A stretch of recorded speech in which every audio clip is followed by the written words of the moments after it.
time out your busy day to come sit on the couch with us today. Yes, here And for the couch. here for the couch. So when I thought of having you on the podcast, Don't want anything store I bought. love They them. want to make everything. Everything. Don't throw that box away. I can make a parachute. You know, Mhm. anything. They recycle so much stuff. No, girl, but just the other week, oh my God, they called me. They was like, Miss Stacey, you can't come in here no more. I was like, but why? Why? Because they know me. If I get to, if the Gonna stay they, extra, and do sometimes whatever you you start can do. seeing it in their face. Mhm. Whereas a new girl, baby, she getting her hair done as soon as they check in. Here. Yeah. And but it did. One of them denied it. One of them was very honest about it. The one who denied, I'm just like, girl, stop lying about it. Yeah. But she was in management, right? Yeah. And the other one was like, yeah. Home life. Right. So she doesn't have a work-life balance. And even when I give her opportunities to leave early, she still try to find a reason to stay late. Hey, my friends, this is me, Coach Stacey B, here with another episode of the Childcare Teacher Chronicles podcast, where we talk about all things childcare, but specifically as it relates to the teachers. I am here with someone so special and near and dear to me, Miss LJ Henderson with Little STEM Academy. Yes. I have so much wonderful things I could say about LJ, but I'm going to give you the opportunity to pop your collar and tell them who you are. I am LJ Henderson. I am affectionately known as the Gem of STEM. Yes. Just the girl educating the multitudes. Catch that acronym. But I'm also the owner of a 24-hour childcare center here in the Houston area. And I just love supporting other educators like Stacey and other people throughout the city and nationally who are trying to accelerate and educate our children. Absolutely. Thank you, LJ, for taking the time out your busy day to come sit on the couch with us today. Yes, here And for the couch. here for the couch. So when I thought of having you on the podcast, I really worked my mind to see what would be a great topic for us to discuss. We know you are the gem of STEM. We know that you do so much with STEM and educating teachers, but I really wanted to get into your frame of mind around the teacher and the workforce, right? So I want to talk about old school versus new school. I think that's a hot topic right now, as we have some old school teachers who still holding on, who still have that old school foundation. Yeah. But then you have these new school teachers where you kind of like, oh no, I don't know. So what's your take on old school versus new school? Oh, I like to call it OG versus IG. I know that's right. So my mom was like an old school teacher, and my mom actually worked for me in my childcare center. Like originally, when I started my center, my mom was really my first employee. And then after a while, y'all, I don't want to say it, but I had to fire my mama. Don't say you fired I your had to mama. fire my mama because she was a little too old school. You know, she was trying to raise them up. She gonna get you shut down. See, I say, Mama, it's a thing called licensing. She's talking about, yeah, I got a license already.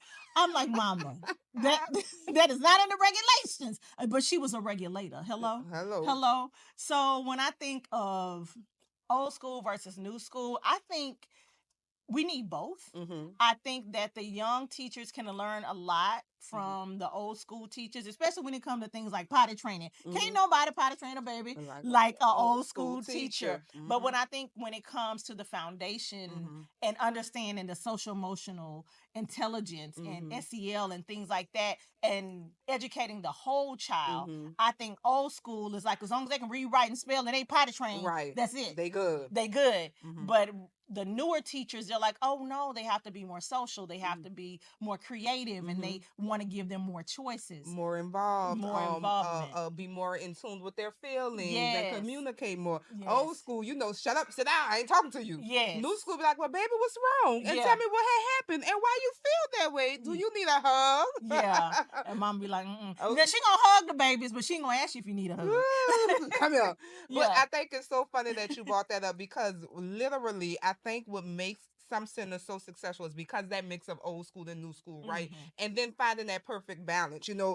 Veteran teachers also often feel like newer teachers lack dedication. Would you say that is still a stigma around newer teachers? I don't know if they lack dedication. I just think a lot of times with some of our newer teachers, they're here strictly for the check. And when they find something better, somebody paying 50 cents more, or you Or say 20 something to cents them they more. don't like, they up the street working at Chick-fil-A. So I think they don't have that staying power, whereas old people are grounded. They don't like change too much, whereas new people, they changing like this. So I think it's the foundation for the older people versus the newer people. And I don't think that young people, sometimes they feel a sense of entitlement And sometimes it may be because the way that they were raised. Because I knew when my daughter, even though I had my own business, I made her get a job working at Target. Yep. Because I'm like, I need you to understand how to work for somebody else, not your mama. I need you to understand these rules. And if you tardy, you're going to get written up. And your shift gonna get cut, and you gotta go to work even though you don't feel like it. You can't just call in because I'm your mama. And she learned so much, and she hated it at the time because she would kick and scream. She wanted to go to the homecoming and do all the things because she was in high school. But I'm like, no, you told them people you wanted to work, and this was your availability. And so I held her accountable for that. And I don't think that every person has that. So I think that it's a good experience, but I think as a leader, I think sometimes that we could do more in our onboarding to just kind of teach them, because a lot of them come to us not knowing. Right, right. You know, and before we go on with this, I have to highlight some things that LJ has spoke on today, because we have some organizations where there's the mother and the daughter, the sister and the sister, the husband and the wife, the family works together, right? LJ says she fired her mama. And LJ said she made her daughter go work somewhere else. So for those of you all who sitting there with, I can't get rid of my mama because she my mama. If your mama is gonna cause you trouble in your business, you need to lovingly let your mother go. My daughter, she need a job. My baby, he need a job. Let him learn how to work in the workforce on somebody else's time, because he gonna play on your time as your parent, right? Yes. That is very. I just had to go back and highlight that for those of you all who feel like you stuck. You ain't stuck. Yes. I do want to say this. I fired my mama because I just knew she was not going to change some of her ways. But when I tell you that she was one of my best teachers, I can but believe she it. wasn't coachable for the place that I was going. Yeah. But she was good when it started. Yeah. And she still supports me to this day. But I knew my mom was inflexible when I hired her. She gonna do things her way to this day. No matter who she worked for. When you know, So you know. when you know, you know. And the thing is, I shouldn't say I fired her. I retired my mother. Oh, that's Okay, I retired my mother. That's a lovely way of putting it. That's So a go ahead and retire y'all parents who still giving y'all problems in y'all sindles. You gotta sugarcoat it a little bit. I retired my mother. But I find when we talk about the great debate between new school and old school, we find that those old school teachers, whatever you needed done in your organization or your center, they just jump in and do it, right? A lot of times the new school, well, am I gonna get something extra? Well, if I come in and do this, can I go early that day? Do you ever have a problem with new school teachers feeling like they need more when you ask them to do a little bit extra? All the time. Really? Yes. And the thing is that I've had some teachers that have stayed with me 3-4 years and were excellent teachers, but didn't really do anything excellent besides following their schedule and coming to work every day.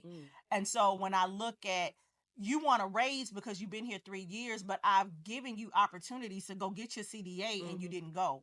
I give you opportunities to go to training and you don't go. So you're not growing even though you're coming to work. You're only doing the bare minimum. So you're really not helping the organization thrive and grow. I don't want to just say you're a warm body, but you're not growing. So if you're still doing the same thing you did 3 years ago, I can't compensate that. So what's one bad work habit you've seen the new generation teachers have? One bad work habit the new generation teachers have, I would say not giving advance notice when they want to change their schedule for whatever reason. And then wanting to quit if you don't honor their time off requests. They are quick to threaten to quit or threaten to walk out anytime they don't get their way. Anytime they don't get their way, it doesn't matter if you gave them off last week, their grandmother done died. Every other day they asked for that one time you not able to do it. Yeah, they want to quit and hold your back against the wall. Yes, that's the thing. They are quick to threaten you with quitting. They'll blame a death. I know somebody grandmother done died 3 times. I'm like, is that the same grandmother?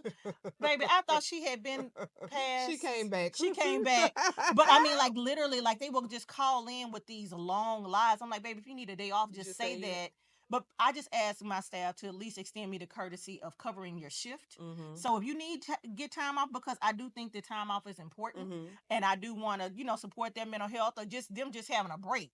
But I need to make sure that your shift is covered before I can honor their request, and they don't get that. They feel like it's up to, especially new school teachers, they feel like it's up to the center or whoever else to figure it out. One of the other interviews I did, we talked about, teachers being able to have those mental health days, and they say that their center is very very on top of teachers need mental health days if they need it. And they say what they do is they'll call and say, tomorrow I need to take a mental health day. I'm going to come in today and cover my shift. Yeah. I'm not going to leave you out today, but tomorrow I need to have a mental health day. And I think, like you say, just being able to have that communication and say what it is, yeah, so it could be worked out. You don't have to lose your job. I don't have to go into a dire situation because I don't have coverage if we only had communication. Yeah.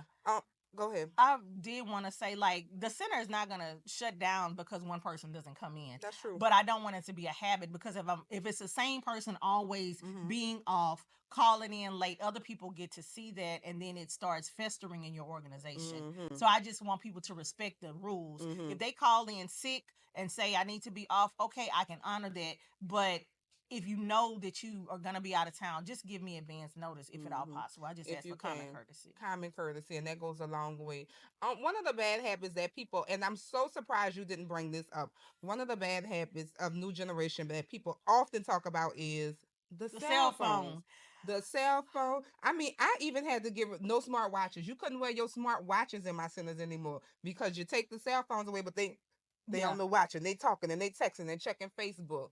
Yeah, we had that policy too. We just say it's device free because we had the girls with the long hair on their AirPods. The phone in the closet, but they still talking to their boo.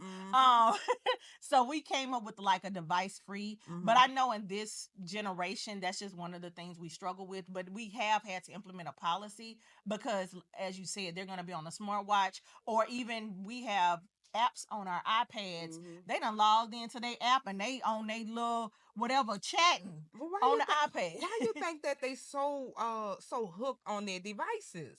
So much so to where they're neglecting their responsibility in the classroom. I just think it's a generation. If you think about it, most of them don't have face-to-face conversation. They talk to their friends online. They text online. They don't really have a lot of face-to-face conversation. Half of their friends, they probably never even met in person because they only see them online. But when you have your old school teachers, they still got the flip phone. So you ain't got to worry about that with them. Let me let me put my good eye on you. You know. But I think that's it. I just think it's just a sign of the times because they have access to that. And that's just the way that they have really grown to learn how to communicate. Like, they want to text, I'm not coming in tomorrow. And I'm like, that needs to go in the app. And it needs to be approved by your supervisor. Oh, okay. But we've already been over this. Call or something, right? Yeah. Text. I ain't coming in today. At 4 a.m, ma'am. So let me tell you, even when we talk about that, there are different views on discipline and classroom control. When we talk about old school and new school, give me one difference you have seen in classroom control and discipline out of your old school teachers and your new school teachers. I would say the new school teachers have better strategies.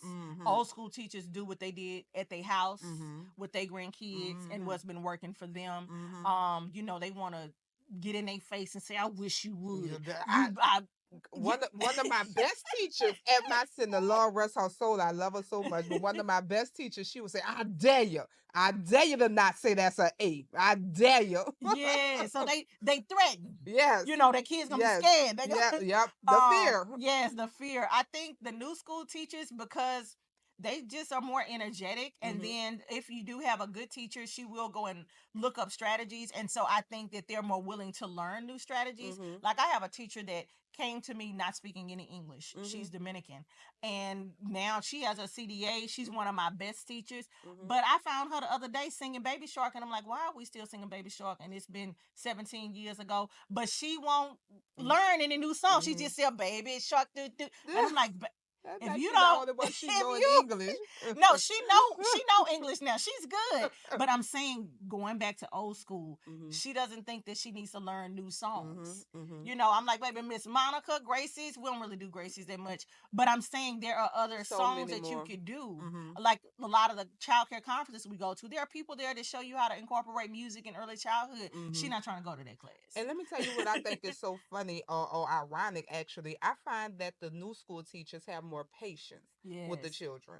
I would say some of them do, but they don't know how to redirect kids. Oh yeah. Yeah. So they're sometimes I think the new school teachers are too patient. Yeah, they get patient, and then they check out. Yeah. Or they get patient, and then they frustrated because, as you said, there was no guidance or redirection in them. They allowed whatever the behavior was to go on until they snapped. Yeah, till they snap. So they have a short fuse. I would say they're patient, but they don't really know how to manage classrooms. I think sometimes, as well as a old school teacher, because old school teachers just have an authoritative just posture. Like they can just give you that look. New school teachers, she got her eyelashes on. She right. They can't even see their eyes. She ain't looking at me. So they don't have any. I don't want to say fear, but they don't have that look. Girl, I'm so weak laughing for you to say that. All I can see is the eyelashes and the big baby bangs. Yeah, you don't even know who they looking at. Yeah, come on, Swoop. Yeah. No, that's a good point though. You're right. You absolutely right. The old school teachers, they can look at a child. Yeah. And you know what time of day it is. Yes. That's why you still need that mix of old school. That's why I got them. That's why I got them. I keep them in the cut. So that brings me to the next point though. Are new teachers more afraid to discipline than older teachers? I say yes, because they don't know how to discipline. A lot of them aren't even mothers or parents themselves. Girl, you took it out my mouth. Yeah, so they don't know. So it's hard for them, and they're like, "Well, I don't want to be mean," and I'm like, "You don't have to be mean, but you have to have structure." A lot of them didn't get disciplined themselves. Exactly.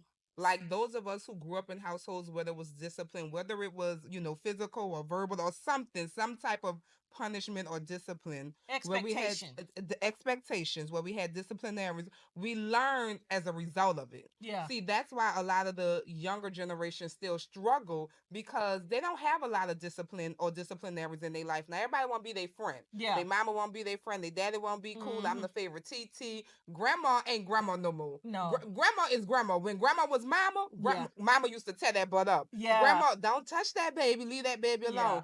So they honestly, I believe, don't know how to discipline, especially in a positive way, because they didn't have much discipline in their lives themselves. Yeah, and I think as owners and director, that's the one area that we can do more coaching and training in and sending them to training, because I do think, there are programs like conscious discipline and things like that to give them effective strategies. Right. Because either you're going to get TT that ain't playing with these kids and I'm going to show you, or you're going to get Tiana that just thinks the world is a utopia and just going to let them do what they want to do and watch them tear the room up and don't have structure, don't have routine. So I think it's a balance, because you have some young girls that'll get with them, but that ain't who you want. That ain't who you don't want it like that. Because then you got to fight parents. Yes. And we ain't trying to fight parents. No, we're not. No, we're not. Can't piss off the paycheck. No, indeed, no.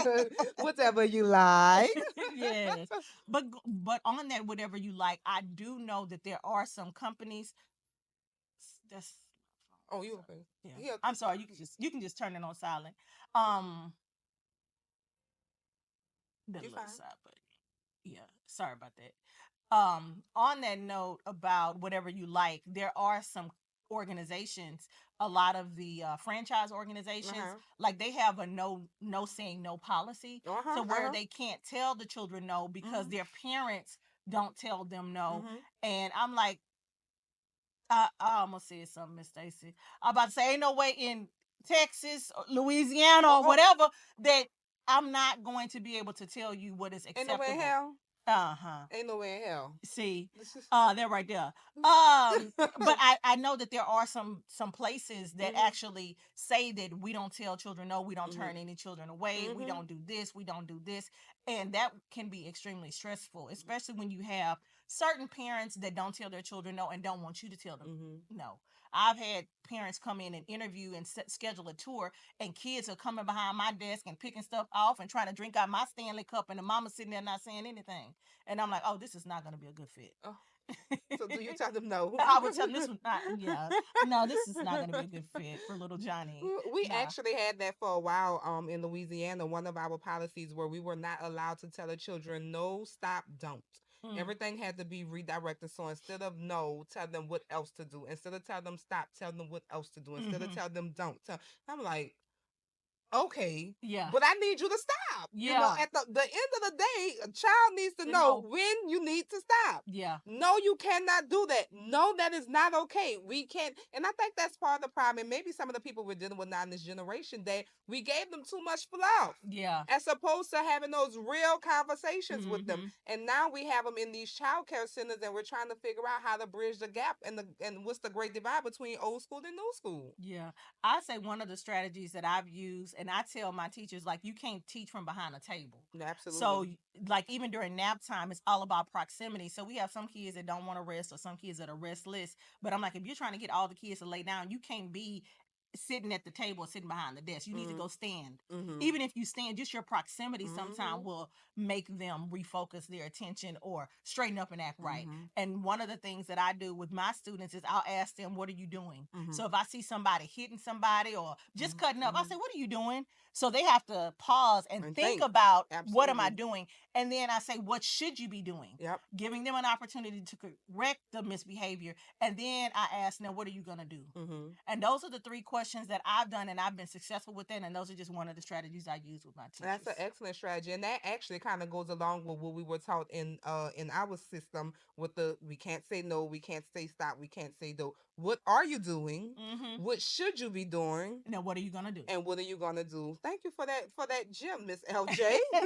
We gotta steal that. But you said something that actually was along the line of my next kind of question for you, that you would have interviews with parents and children will come behind your desk and trying to get in your Stanley Cup and playing with your tape and your staple, and the parent don't say anything, right? So do you think centers nowadays cater too much to the modern parenting style? I think it depends on the center, not at Taking Kids Places and not at the Little STEM Academy. It depends on it depends on the center. Yeah. There's definitely a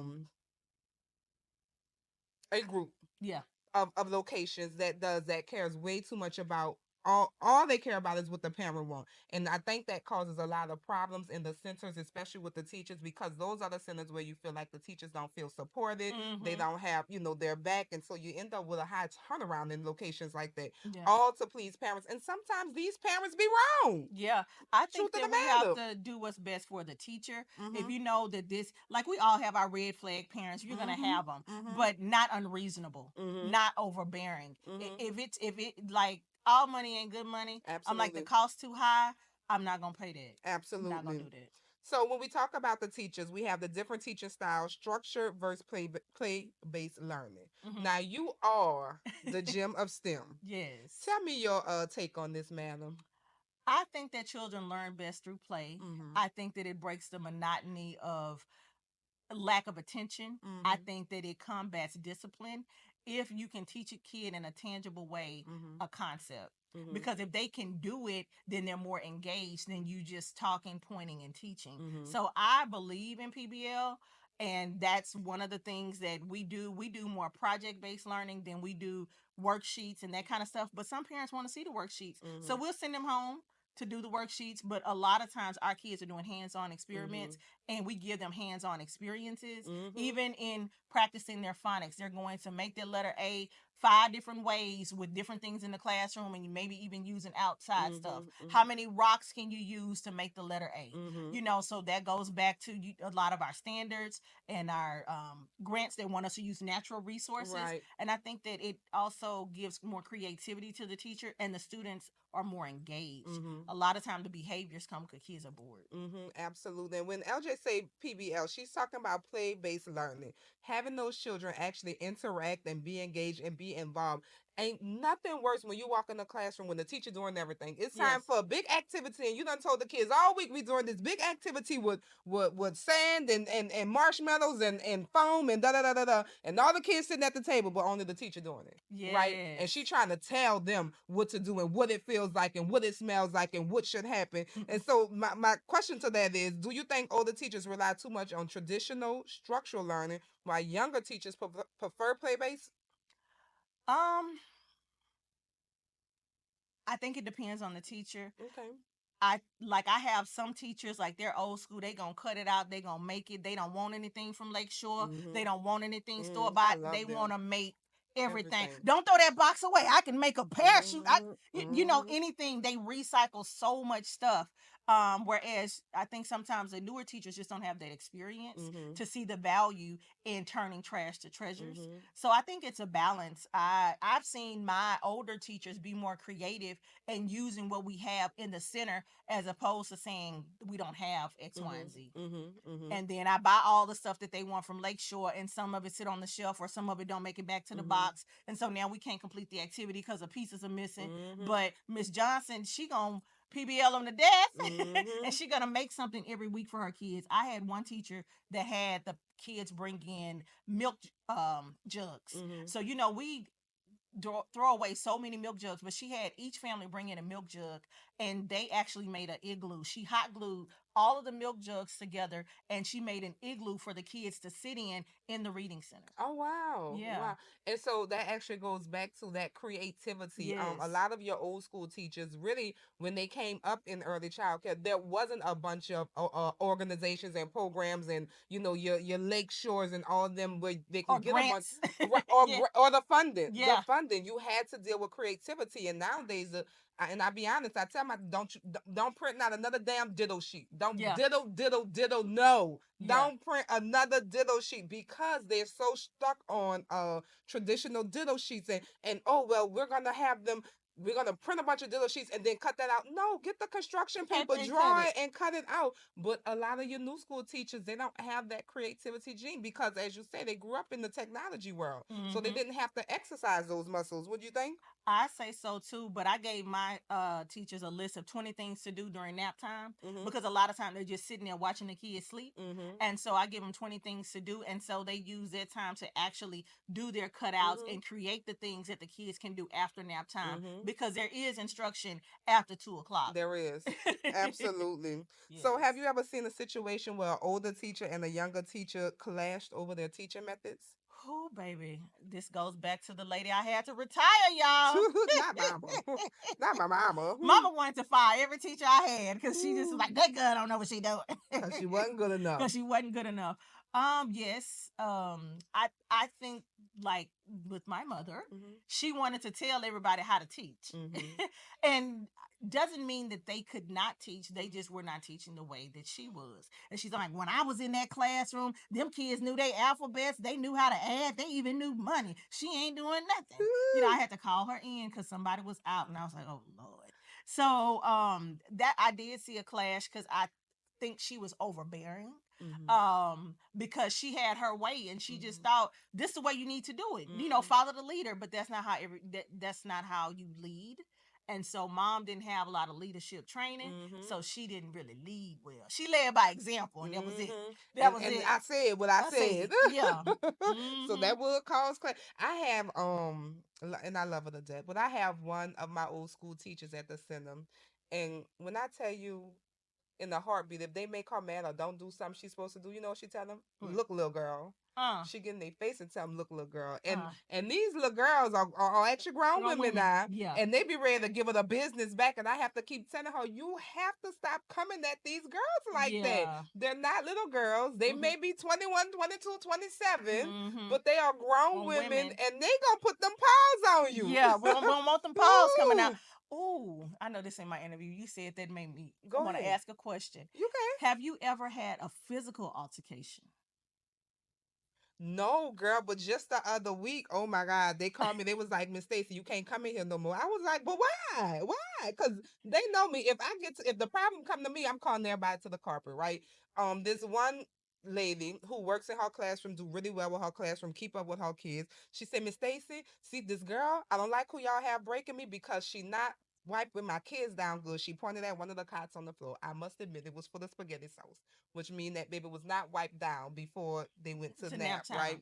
And so I said, okay, well, I'm gonna talk to her about it. Okay, I got you. Don't worry. She said, because I take care of my kids, I wash my sheets, I did it, and she's a good teacher. I said, I got you. Don't worry. I ain't about to piss off this good teacher, right? Yeah. So I go to the other teacher a little while later. I say, hey, babe, just make sure, Miss So-and-so, she wasn't too happy that her baby sheets was for the food. Just make sure when you laying the kids down, you wipe them off after nap. They need to wash their hands, wipe their face, clean them off. And she was like, I did wipe him. I wiped all the kids. The only one I didn't get was the one who got to his mat before I got to wipe him.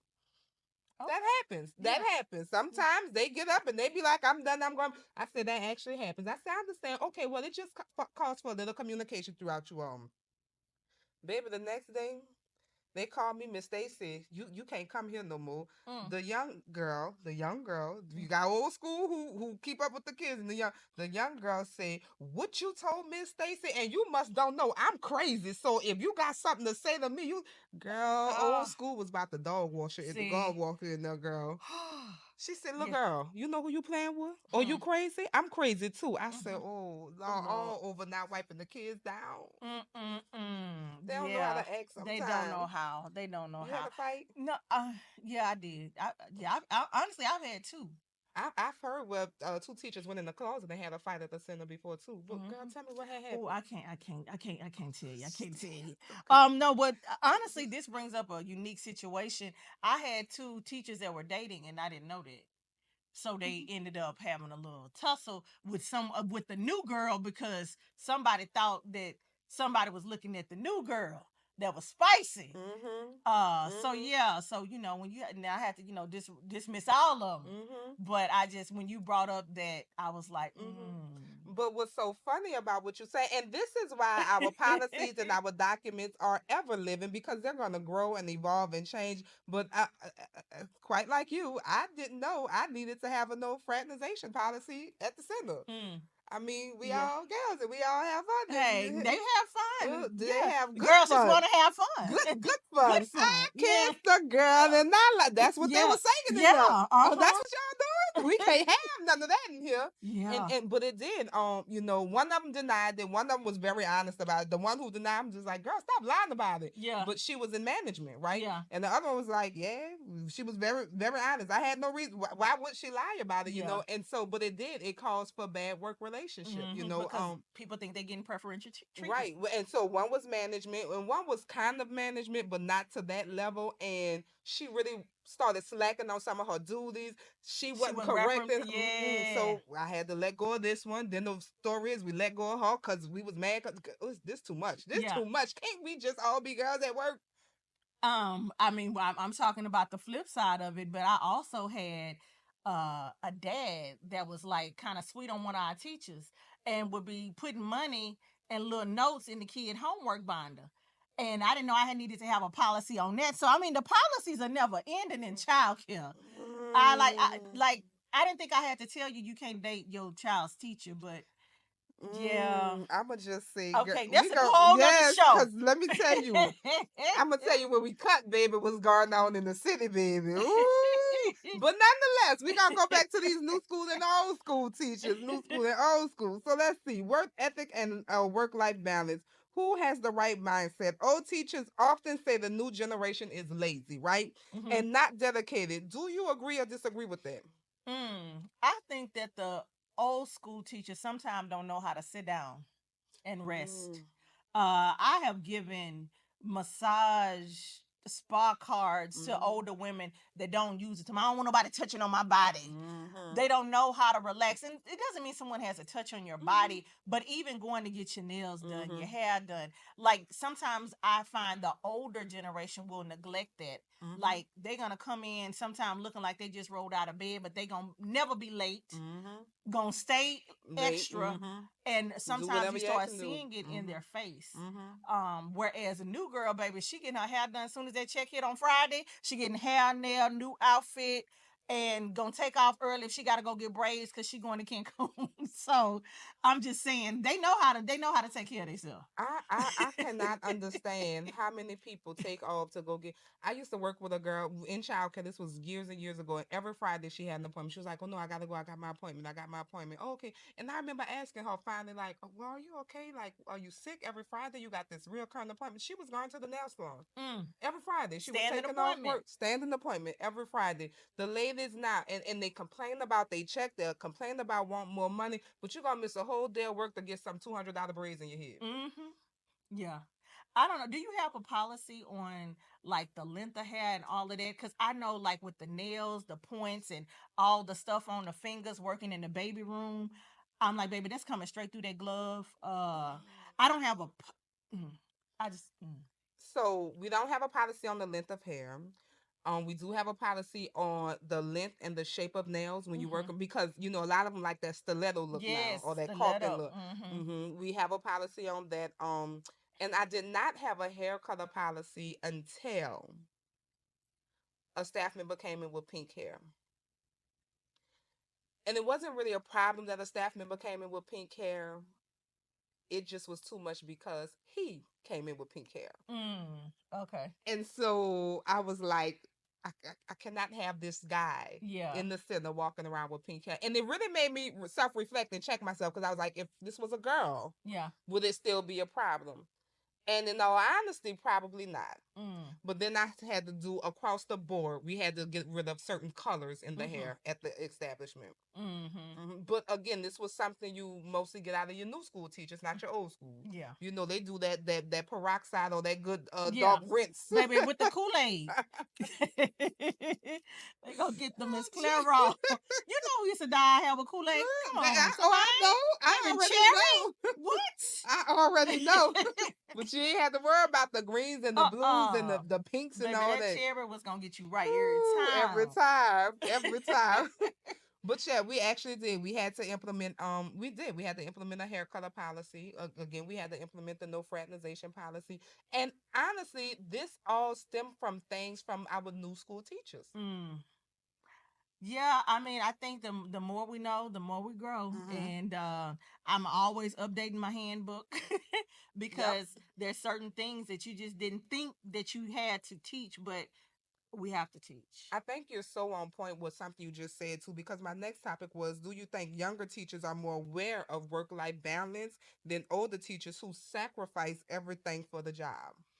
I think that the younger generation, most of them are still living at home, so they don't have to make too many sacrifices. They're not even paying their own bills, and then they door dashing and Uber eating up their whole check. So I think that the work life balance, I think that the older generation sometimes lacks in that area. Yeah. Because I have an employee right now. Her mom's health is failing. Her brother's health is failing. And she stays at work beyond her shift because she doesn't want to deal with the reality of home life. Right. So she doesn't have a work-life balance. And even when I give her opportunities to leave early, she still try to find a reason to stay late. So I just think that sometimes we have to be intentional about taking care of ourselves. Absolutely. Absolutely. So let me ask, respect for authority. Do you think our new school teachers are willing to take leadership advice from our old school teachers? I think it depends on the teacher. I think if it's done with love, how they approach them, If you saying, "Look here, little girl," that's fighting words. They're fighting words. Yeah. I'm show you how to get up off of me. I think sometimes the younger teachers do look to the older teachers if it's someone that they respect. Because you can see Miss Johnson get them together. You say, Miss Johnson, when I give you your break and I have to get the kids out from now time, they don't act like that with me. And so Miss Johnson can show her, well, baby, you need to do this, or that one over there. Now you got to keep him close to you. Right. And sometimes I think that the older teachers can provide guidance, and the younger teachers may be willing to listen. But I think it's all about your approach. How you come at them, because you can't come at these new school teachers any kind of way. Yeah, they'll get offended in a heartbeat. and then they'll threaten to call their mama. Because I've had some mamas call up there wanting to talk to the administrator because they didn't let their baby off. Like, mama, your mama can't be calling up here for you. But they do that. We just hired a younger girl, and I know her mom through a place I frequent often, and I went in the place, and I handled my business there, and she was like, I may have to come up to y'all center, Miss Stacey. I said, well, why? Because my baby don't like how this one girl talking to her. And I told her I may have to come and make my presence known. I said, no, you don't, mama. You need to let her figure this out for herself. This is her job, her environment. She needs to report anything she feels to her supervisor and let her handle it. And it's not really nothing big. The girl just didn't like how somebody said something to her. Mamas is going to be mamas. Mama's ready to pounce, baby. Baby, I know. I done had to check mamas and aunties. And they come in deep too. Yeah. They come in deep. So have you ever seen where your younger staff questioned directions or policies that wouldn't have happened years ago? Oh, they question everything. Everything. They question everything. So it's not just you and your sin, okay? No, it ain't. It ain't just you. Right. It's them. Right. Yeah, they do. They because I think that they have a sense of entitlement, and they really don't understand like the levels or the chain of command. And so like it's like at my centers, of course, as a director, I'm owner, but they want to bring stuff to me, and you haven't talked to the director, and I'm gonna bring you right back to the director because that's your direct report. That's what you're supposed to talk to. Don't ask me if you can be off. Ask her, but they don't want to ask her because they already know she gonna check them. Or what about when they ask them something and then you in the building or you walk past their class and they stop and ask you? So now you trying to answer the question, figure something out, but they done already asked who they were supposed to. Now they just throwing you in mess. You ain't got to be in there. Yeah, I've had that happen too. And like unbeknownst to me, I've approved something, didn't know that the director had denied it. Yep. And so now I just sent them back. Yep. But have you ran that by your director? Yep. Is she aware that you need this day off? Is she aware that you need X, Y, and Z supply? Did you put your request in on time? So I'm holding them accountable so that way she feels supported. Yep. Because it's been times, even things with parents, like we have a cutoff policy. All kids have to be in by 9. Yeah. And it's been a couple days. Like I know what it is being a parent, and I'm there at the desk. It's 9:15, and I see him like, "Oh, I ain't seen you in so long. Come on in here." And then the director looking at me like, "It's 9:11," and I'm like, 15 minutes grace? No. So that's why I try to stay out the way. Stay out. I try not to make any decisions when I'm there because she has her way, and I don't want people to feel like they don't have to respect her. And it's so funny you bring that up because as I coach with different leadership teams and different leads in their centers, that's one of the main things that they talk about when they know a cutoff time is at a certain time, but when their owner is in the building, they letting people slide. And they're like, we finally got this parent on track, and now you letting them slide. Yeah. So you gotta stay in your lane. I do, girl. I stay out the way. So out the way. Let me ask, is questioning leadership a good thing for childcare, or does it create more problems? I don't want nobody that's gonna kowtow to everything I say. So what do you mean kowtow? Do everything I say because I think there may be some growth opportunities for me. I want to hire people that have their own mind or can enhance maybe an old way we've been doing stuff. So there is a way to make your request known, and so we do have a suggestion box. We do give our team an opportunity to say, is there some name one thing that we're doing that you could make better. Right. So give them their voice. A lot of times they may not vocalize it, but I do have like a policy where they can tell me if they want to change something. And we have had some good recommendations because, I've been doing this work so long. I'm still doing it the way I did it when I started the building in 2010. Right. It's a lot changed since then. Oh, a whole lot. So, I welcome new authority, but you can't come from ABC Academy and go, well, this is the way we did it over there. Right. You're not there. Right. So, yeah, I mean, I give you an opportunity to enhance things that we're doing. And I give my teachers, as long as they're doing what they need to do, following their schedules, that's your class. Right. That's your ministry. Operate. So, yeah. And so in doing so, that means you have to build a trusting relationship with your team and your staff, especially your leadership, because that's who really runs the show, in place of you when you are off doing other things. But let me talk to you a little bit about the professionalism. Do you think that old school or new school teachers show a sense of more professionalism? I think, professionalism is broad because, talking to people like saying, look here, little girl, that's not professional. But are they going to come to work on time? She would never disrespect you because that's Miss Stacey. But she disrespect all them other kids, so that's not professional. So I think we have to be careful when we're saying the young kid is not professional, the old school is more professional. I think it depends. I think respect for authority. I think understanding chain of command. I think these are areas in each old school and new school. And even if you hire someone, let's just say if you hire a young director and put her over Miss Johnson, is Miss Johnson gonna listen to that little girl that you done hired? Because now that's going to be her administrator and she's been here for 20 years. You know what I mean? So sometimes the older generation don't want to take direction and still going to come ask you something and not trust the person that you just hired. So I think that's That's a tricky one. So should directors and owners set stricter professionalism standards, or is the new generation just bringing in a modern approach? I say expectation. Mm-hmm. So I think there should be a level of expectation. Mm-hmm. And one of the things that a great leader would always say, even at the beginning of the year or when there were changes, the expectation is everyone will arrive to work on time. The expectation is you will have your uniform cleaned and ironed before you come to work. The expectation is that you will communicate with parents and kids, and so it's all about setting a standard. And the one quote that I love is that people do not rise to low expectations. So I would say setting the level of expectancy in each area, from administrators to toddler room to pre-K to baby to infant room, across the board, setting a level of expectation. People do not rise to low expectations. Stealing it. T-shirt. Right. You heard it first here. So let me ask, communication style, face-to-face versus digital world. Oh, baby, these babies don't know how to talk. They don't look you in the eye. They think something wrong with you when you look at them in the eye. Why she looking at me like that? That's how you communicate, boo. Yeah.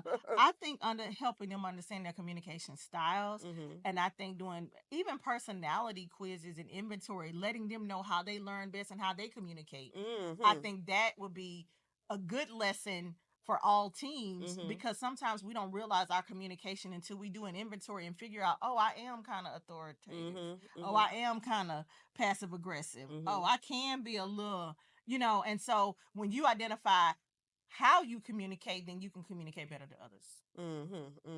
I think that's a very good point, because you have to figure out the time to see how each person learn, how each person communicate, how each person grows, in order to get that balance we look for, specifically with old school and new school. And what I find is when we do activities like that, or we do certain projects like that, it gives them the opportunity to look at people through a different lens, right? Instead of what they thought they knew, or what they learned by working with them with a short time, you start finding out more about them. And I say all the time, when you have a center that has a good mix of old school and new school, the best thing to do is to have more and more staff involvement, what's the word I'm looking for? Right, team building strategy, trainings and things like that, because that gives them a time to really get to know it. And most times they find out they like each other. You're like, oh, I understand what you mean now. I understand what you were doing now. So I think having that good mix of old school and new school is a help to have a very healthy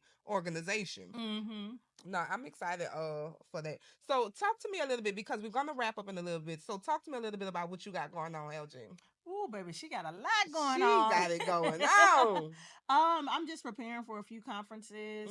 That's really the main thing that I'm working on right now. Still just getting more early childhood centers engaged with STEM. I was recently asked to be on the advisory board for the Texas Education Agency for early childhood and STEM. So really just showing people the new strategies and what's coming down the pipes, because we have the children during the most critical period of brain development, right? And helping people realize the impact of the work that we're doing daily before they leave us to go to primary school. So that's really my goal, my mission. So if I can come do a training or help your staff in any way, that's really what I'm trying to do. Just speak to more centers and teachers and show them how to make these kids STEM-tastic. I know that's right. Well, I am super excited and honored you will be gracing the stage at the Childcare Teacher Reset Retreat. We tried to get you in last year, but you stay booked and busy, B. I must be honest. If y'all want LJ, y'all gonna have to get at her quick, fast, and in a hurry, because she stayed booked and busy. But you always have the most creative ideas and the most inspiring things on when you came out with your STEM boxes, and we would get with our teachers about doing it and implementing it in the class, and the teachers were so excited, the children were so excited. You have been doing so much in this world of STEM, and you took a step further from being just an early educator, having the center, but actually being impactful and pouring into these teachers and showing them how to gain control over their children, gain control over their classroom, but make it fun and engaging.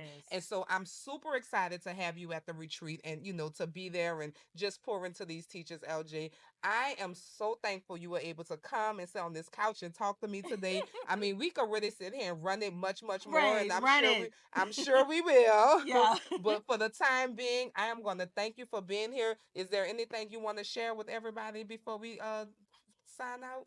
No, if you haven't followed me, follow me, LJ Henderson, pretty much on all social media platforms. I am your gem of STEM, and if you need anything, reach out to Miss Stacey. She know how to get me if you can't. I sure do. Well, this wraps up this episode of the Childcare Teacher Chronicles podcast, where we talk about all things childcare, but specifically about our teachers. I need you to go right now, like, follow, and subscribe to the channel. We have so much more good things coming out. Be on the lookout for the Meet Beyond the Bell teaching platform and support group that we are launching for our teachers out here in the early education field. We can't wait to capture you and speak to you. So much more is coming down the pipeline. Until I see you again, bye bye.